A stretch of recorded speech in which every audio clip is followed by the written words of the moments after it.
მაგრამ უყურე ვინ არის ოლიგარქი ბენდუქიძე რომელიც რუსეთიდან ჩამოიყვანა სააკაშვილმა და ამართინა ეკონომიკა და მე შეკითხვას გაძლევ თუ რუსეთი მტერია და ვაშაძე ვინ არის რატო მიყიდა ენგურხესი რუსეთს მოგეხსენებათ რამოდენიმე წლის წინ იყო საუბარი იმასთან დაკავშირებით თითქოს ენგურგესი გაიყიდა ეს სიმართლეს არ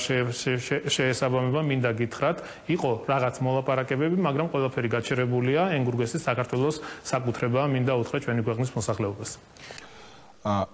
ერთი საკითხი რომელიც ეხება თქვენს მინისტრობამდე ლოგონ ახლო წარსულს როდესაც ვებსდებოდი ამ გადაცემისთვის თვალი გადავავლეთ თქვენს წინასაარჩევნო კამპანიას და ვნახე როგორ ვთქვა სახალისო კლიპი მეთქი მაგრამ თქვენი შეხვედრა მომხრეებთან სადაც თქვენ მათ ეუბნებით რომ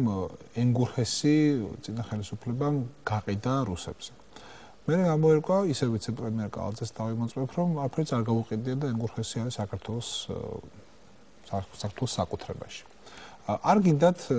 ან ბოდიში მოიხადოთ, ან თქვათ რომ შეცდით, ან თქვათ რომ შეგნებულად ტყუოდით, როცა ამას ამტკიცებდით. თქვენ ბევრი გიზებნიათ, ამაზე მეტი ძალიან საპოვნელია. უკეთეს ბევრად უფრო მნიშვნელოვან რაღაცებზე საუბრობდი წინასაარჩევნო კამპანიის დროს, თუმცა არ მინდა მნიშვნელობა ამ დიდ თემას დაუკარგო. მე არ მაქვს ინფორმაცია რა განცხადება გააკეთა კალაძემ ენგურხესთან დაკავშირებით. მაგრამ საყოველთაოდ ცნობილია მან თქვა რომ ენგურხესი არის საქართველოს ხელისუფლების საქართველოს საკუთრებაში ეს მან თქვა. არა, ზოგადად რა თქმა უნდა საკსაქართველოს საკუთრებაშია და ნებისმიერი ქონება რაც გასხვისებულად ითვლება ოკუპირებულ ტერიტორიებზე, ბუნებრივია საქართველოს საკუთრებად ჩაითვლება და ითვლება კიდევაც.